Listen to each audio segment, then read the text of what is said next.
Well, good morning. Hello, everyone. Welcome to the Revolution 250 podcast. I'm Bob Allison, the chair of Rev 250, which is a consortium of 70 plus organizations looking to ways to commemorate the anniversaries of the American Revolution. And we're really delighted to have with us today Nina Zannieri. Nina Zannieri is the executive director of the Paul Revere Memorial Association. And although she has spent many years at the Paul Revere Memorial Association, previously she was the curator at the Rhode Island Historical Society. She got her bachelor's in history from Boston College and then an MA in anthropology and museum studies from Brown.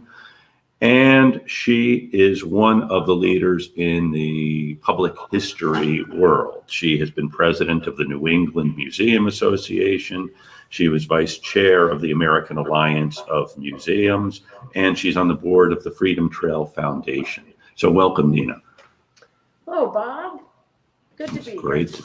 Well, it's great to see you. And of course, this is the week when we commemorate Patriots Day, and you sit in a particularly important spot for commemorating Patriots Day, the home of Paul Revere.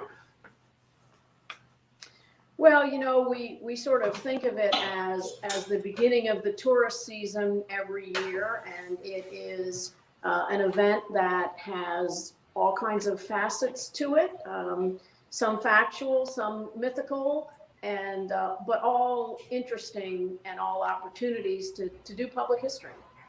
It is. And the Paul Revere House is the oldest house in downtown Boston, but it's also one of Boston's oldest historical sites. So it's been, when was it created as a museum? Well, the house was purchased by a descendant in 1902, and then it took a little while for the last tenants to be moved out and to raise the money.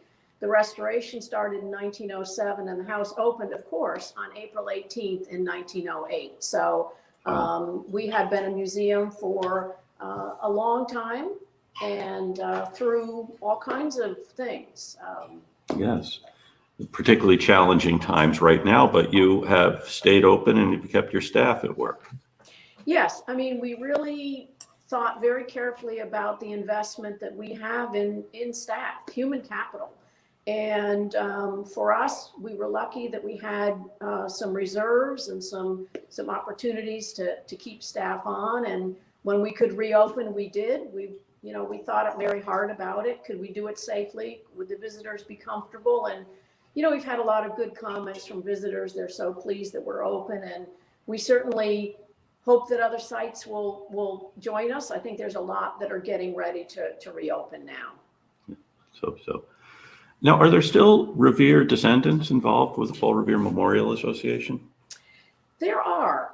The family played a significant role in the restoration of the house and the saving of the house, and have always stayed involved as board members of the association, although certainly the effort at restoration was a combined, as you would like it to be. It involved the city, it involved private donors, and certainly the leadership of the Revere family. We have had always a Revere as president. That's not something that is required by the bylaws, but as we say, if there's a Revere who's eligible and appropriate, we think that's a good thing. Our current board president, Avery Revere, she took over when her father, Paul Revere Jr., passed away. So Avery is great. She's been a great president, as was her father. Great. And so it is a very well-run organization. I would say even if you were not here. And so you've actually been involved with the Revere House longer than Paul Revere lived in it. Is that true? That is very true. And I think if you had told me as a brash young person, assuming they could be a director when I started, that I would be here. I started in 1986 as 12 years old, let me be clear. But so I've been here over 30 years, and I would never have assumed that I would have stayed, but it has been a great honor to be here. We recently completed a major renovation of our site to add a visitor center and become fully handicapped accessible for the Revere House, which was a dream of ours. And it was a $4 million capital campaign. So there's always been something that has kept me here. I have had a great board, super staff. I mean, it sounds ooky, I know, but I really do consider it an honor to have been here and been able to see new ways to move the institution. Yes. So Paul Revere, we know, of course, about the midnight ride, but there was a lot more to Revere than that one night. Can you tell us a little bit about who he was and what's going on in his life in the 1770s? I think the thing about Revere is that the poem and even the iconic statue of Revere in the Prado or in the Revere Mall, while those are PR people who we don't pay, we have that poem that brings people to us, certainly the iconic statue as well. But in some ways, the legacy of the ride takes away a focus from other things that Revere did in his life that taken alone would be remarkable. He is certainly considered one of the major silversmiths. Goldsmith is what he would call himself because he also worked in gold. But his silver work is quite valuable. It's highly sought after. He also used that business to launch other businesses. He was kind of a risk taker. And he was a risk taker during the ride, but that was also part of his personality, I believe. He ran an iron foundry. He had a failed hardware store. He had certainly the new venture that he started late in life was the copper mill in Canton. And I often say to people that perhaps his contribution to the War of 1812 was more significant than his contribution to the American Revolution, because he was rolling sheet copper, and the only other source of sheet copper was Britain. And if you're at war with someone, they are usually reluctant to supply you materials for your battleships. So he really has this unique character about him that I find very compelling. It really is. And he married twice and had, there were a lot of children in that house. Seems improbable, such a small house. Well, he was married first to Sarah, who died shortly after the birth of their 8th child. He then married Rachel, and she took on a man who was very active in pre-war activity and had a large family, but I think she actually chose quite well. How old was she when they married? Oh, you would ask that question. Oh, I'm sorry, roughly. She was. I never ask a woman about her age. She was younger than him, so I'm going to say 32, 33 in that range, a little bit younger than him. They had 8 children. Of course, there were a number of children who didn't survive. Large families were not that unusual. Paul was one of 12 himself. And I'm always struck by the fact that Paul writes to one of his French relatives and says that he had just lost a young boy named John. He says, for his descendant. And he is clearly devastated by the loss of this child, who is probably his 14th child. And, you know, we sort of look at these large families and they say, oh, large families, you know, a lot of them died, who cares? But he was really deeply affected by that. And I think that's something to keep in mind. He also was able to have children over a 30-year span of his life and 2 wives, which is a little bit easier, I would say. Easier for him, yes. Yes, for him, yes. It could be one reason, too, why he was so busy in a lot of activities outside the home. Of course, he had a large family to support, yes. He did. He certainly did, yes. And you say he really was an entrepreneur, and he starts the copper rolling mill that does the sheets for old Ironsides, as well as the State House. And the bell business was really one his son took over. And there are Revere Bells around. There are many Revere Bells. In fact, it's quite poignant that when Revere died, the bell that tolled his death was the King's Chapel bell. And when we did an anniversary not too long ago, we rang that bell in his honor, or the church did, and it's really quite compelling to be standing by Revere's grave and hear that bell. Just a testimony to his great creative genius. And I think that we dismiss the notion of people who are self-made or who pull themselves up by their bootstraps, but Revere was not of the proper education to perhaps rise in the way he would have liked to, nor was he of the proper economic status. Right. But he did it anyway. He did. And then, of course, he succeeds Joseph Warren as the Grand Master of the Masonic Lodge. That is, he moves in those circles, even though he wasn't born into those circles. Yes, and he took an opportunity to be a leader and also a master of what David Hackett Fisher would consider collective action.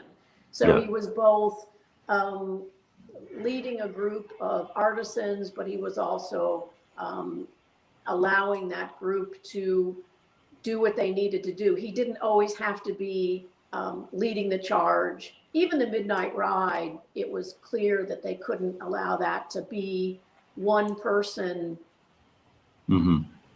on the shoulders of one person, as Longfellow would have you believe.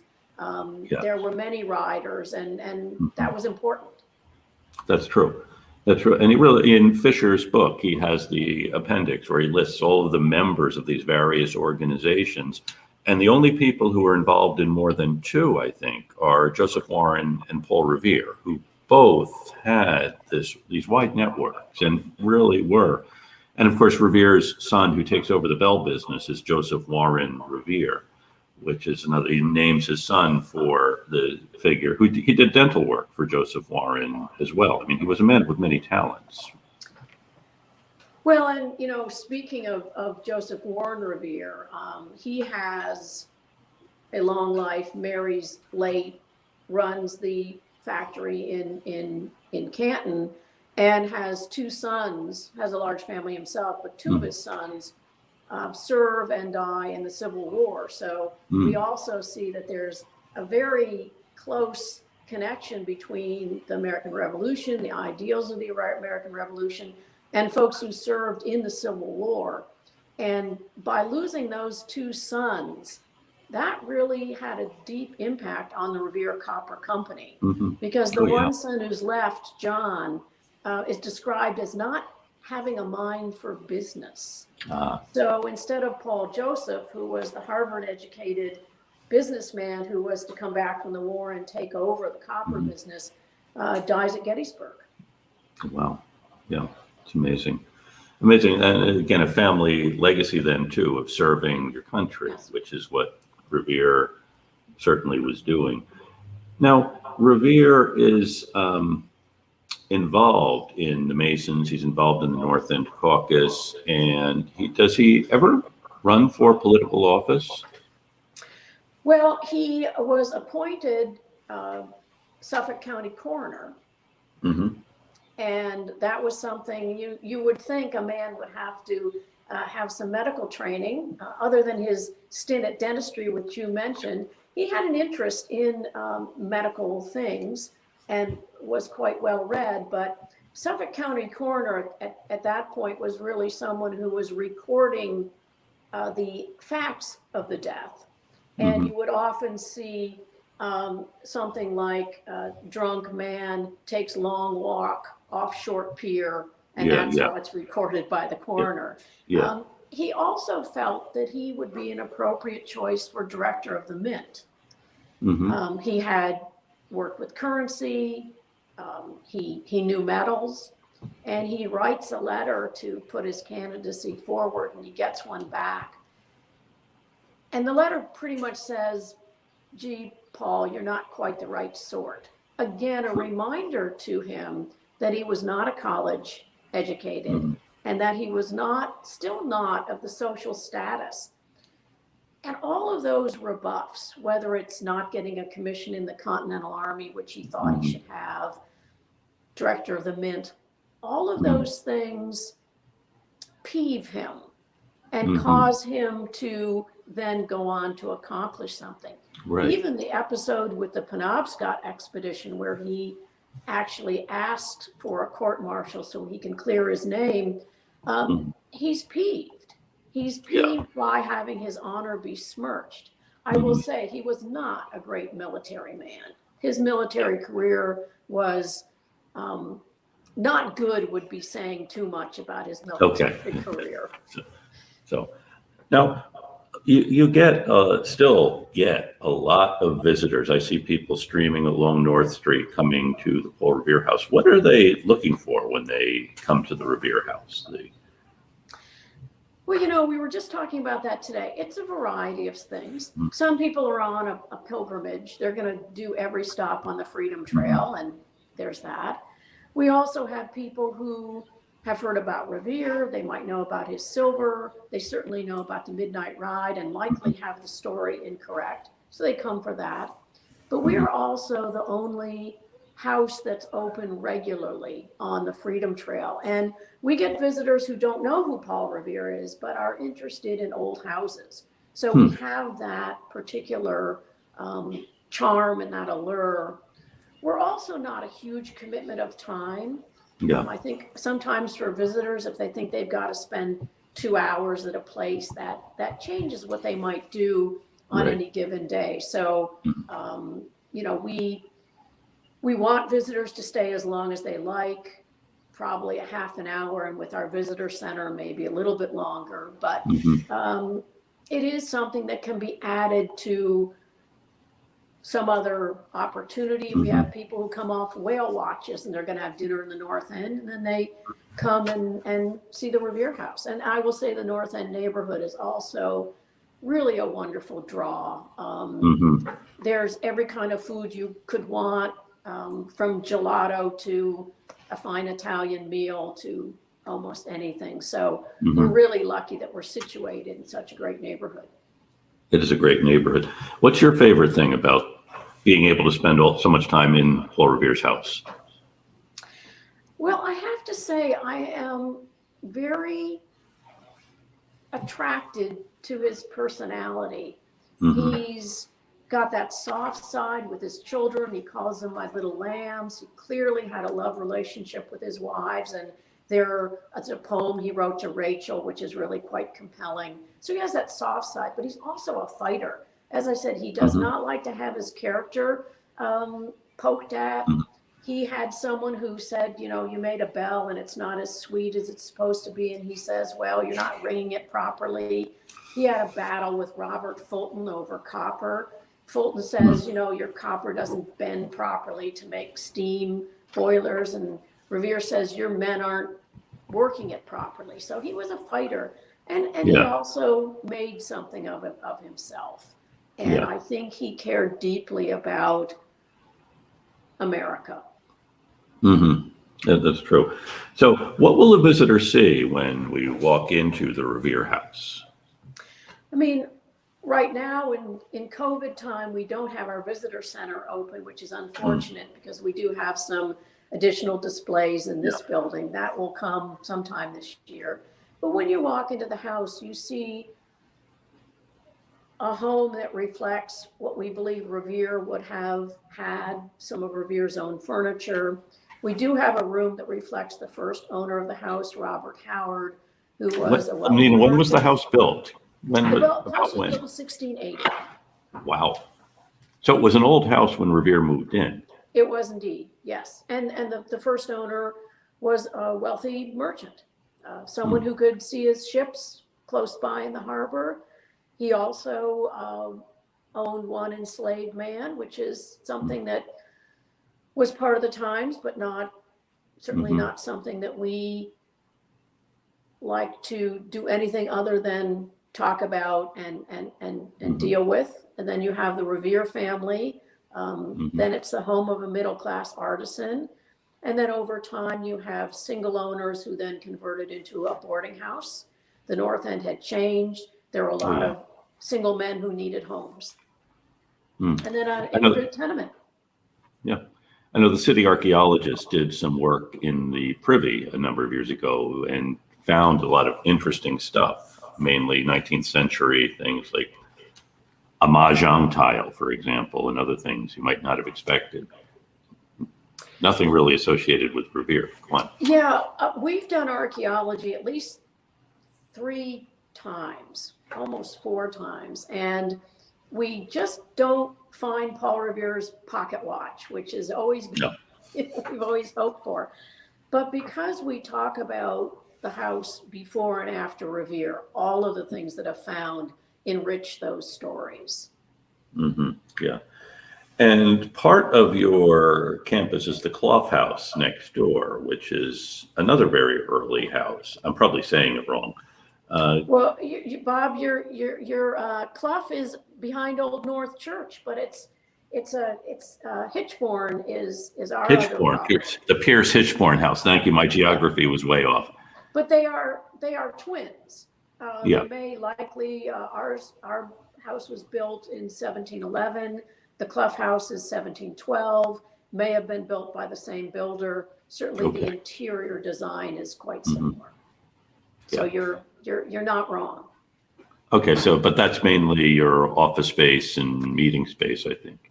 It is. We do show it, again, not currently, but one of our goals in doing the expansion of our property was to have that house open more often. And we Yeah. hope to open up the courtyard area by that house, put in some waysides, and actually Mhm. show that house more often. That's one of our long-term goals. Okay, good.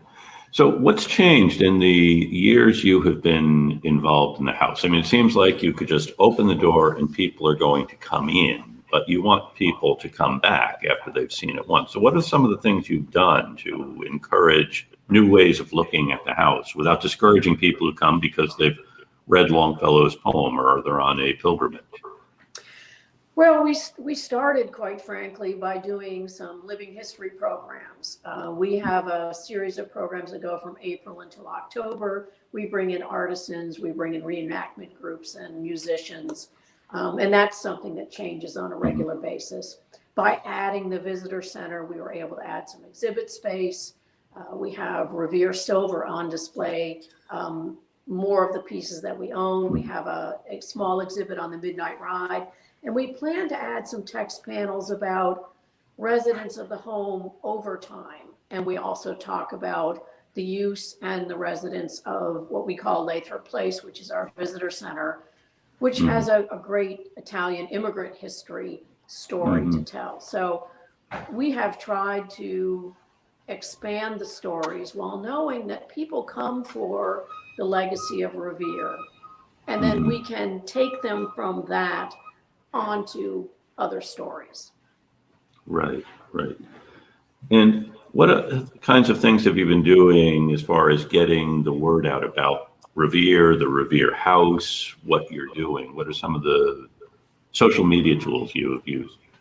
Well, we have very active social media, both Facebook and Twitter, thanks to Emily Holmes, who does a great job of coming up with ways to either tell people what programs are out there, but also she does walks through the neighborhood and posts pictures. We keep up with Joe Bagley at the Archaeology Lab, so that's been very active. We also debuted something called Revere House Radio, which is a little bit retro, but we think is really quite entertaining. So check that out. We also have posted. How would we find Revere House Radio? You can find that on our website on the homepage. There's a link, and also to our Revere Express blog, which has a lot of different stories about all kinds of topics. Yeah. Now, you must also get a lot of questions from kids around the country who are doing papers and projects on history, because Revere is such a popular topic. What are some of the questions that you get from visitors or from interested students hoping that you'll help them write a paper on Paul Revere? Well, yes, I think most of them would like us to actually write the paper for them in some instances. But, I think most of the children who come to us are looking for things about him as a silversmith or connected to the Midnight Ride, although some kids have picked up on the notion of communicator. Revere is a communicator, and that's a really interesting kind of link. And they link that to newspapers, and that's always pretty fascinating. I will say my favorite question, not from a child, but from an adult, was, when was Paul Revere president? Before or after George Washington? Wow. I leave that to the historians amongst you to crack that one.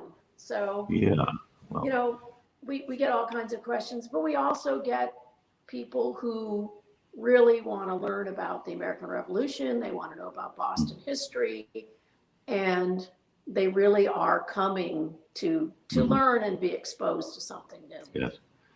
Now, are they surprised that he did not actually have a horse? You know, there is some of that, but I often say to people it was about as easy to have a horse in Boston then as it is to park a car. So you're probably better off borrowing your horse. Revere did own a horse, we think, at some point, but on his rides, he was generally borrowing them and returning them, except the Midnight Ride, and that one didn't make it back. Or brown vest, yeah. So what happens after, and Revere does a lot of other rides too. We know about that one, but it was a regular chore he had for the Committee of Correspondence and for the Sons of Liberty to do these, be this communicator, as the kids have pointed out. Well, he certainly was trusted. I think he was someone who they knew could get out and get the message where it needed to go, whether it was after the Boston Tea Party or the massacre, passing along information. And he knew the route. He was trusted. He could get to who he needed to pass the message along. But he also, again, there's a point after the Midnight Ride. Of course, he loses his horse. He goes back to Lexington. He's there about the time that the shot is fired. He's dragging Hancock's trunk off. And then Revere sort of disappears for a moment and then reappears in Watertown. And at one point, when the leaders are meeting, Revere is told to guard the door from the outside, which again tells you his status. He is a trusted lieutenant, but he's not a general. Wow, that's interesting. And one area we haven't really touched on yet is his career as an engraver and propagandist. He does the scene of the arrival of the British troops in 1768, and he does, of course, copies Henry Pelham's engraving of the massacre and really makes that the iconic image of the revolution. So how does he get into that particular field? And can you tell us just a little bit about Revere as an engraver? Well, the path to engraving and almost the path to dentistry as well is through being a silversmith. As a silversmith, you're not only forming vessels, but you're engraving on them. And if you then flip to copper, you're just having to work in the reverse, which if you're adept, you can do. So it's a pretty easy step from engraving on silver to engraving on copper. I think Revere has a great respect for all the allied trades, whether it's printing or engraving. With the dentistry, he's can pull silver or gold into cordage and then use that to tie a tooth in place, or brush your teeth with pumice, which is what you polish silver with. So he's really using things and then saying, okay, what else can I do with these? And then he moves into engraving, whether it's producing billheads for businesses, currency, advertisements, Masonic certificates. There's a whole world of opportunity in printed materials. Yeah. It's one reason these plates have survived is because he also was contracted to do currency. So he engraved the currency on the other side of the plate where he did Harvard College or the arrival of the troops or the massacre scene. Yeah, and in fact, it seems like just a horrible thing. He actually defaces the Boston Yeah. Massacre plate by doing currency on the back of it. And, now we take a deep breath and think, the hallowed Boston Massacre Yeah, is I really, know. but Revere is thinking about scarce materials Oh, yeah. at the time. Yeah, so he flips it over, he cuts it to the right size, and then when the currency is canceled, he has to pound it, so it's you can't print it again. So yeah, I remember. it's that's the thing that makes history so fascinating is we view it knowing the end result. We know how it came out, but the players at the time, even Revere, as late as I'm going to guess it was 1770 or 1773, he makes a pair of calipers, gunner's calipers, for a British officer. So he's selling to British folks in the city to make some money. You can pay. And of course, if you go into the Museum of Fine Arts new American, well, not that new American wing, the first thing you see is the portrait of Revere, and of course his Sons of Liberty bowl, the wonderful, now the iconic Revere bowl with the names of the subscribers around it. And then, of course, if you go into the Mass Archives has the copper plates. And so you go into the treasure gallery, the first thing you see is Revere's copper plate. So here's this guy who doesn't have a college education. He's an art guy who works with his hands, and he creates these pieces. I think we're all fortunate, and Warren and Adams knew they were fortunate to have someone who actually could do things working with them. Well, and I think that's sort of the wonder and also the disappointment, I think, for Revere is that he felt that he had contributed greatly, and in fact he did. And it doesn't play out exactly the way he would like it to. And that's a reminder of the imperative of social class and economics and education, things that haven't changed in all regards even today. But again, he takes that and he does with it. He had this really inquisitive mind, and he kind of thought he could do things even when he couldn't do them. So he didn't let anything get in his way. That's good. So, well, and we're really fortunate that his house survives, and that you and the other folks at the Paul Revere House are here to tell the story and keep it alive. So thank you. We've been talking with Nina Zannieri, who is the executive director of the Paul Revere Memorial Association. And can you tell us when the museum is open? We are open Wednesday through Sunday, 10 to 4:30. Very good. Thank you.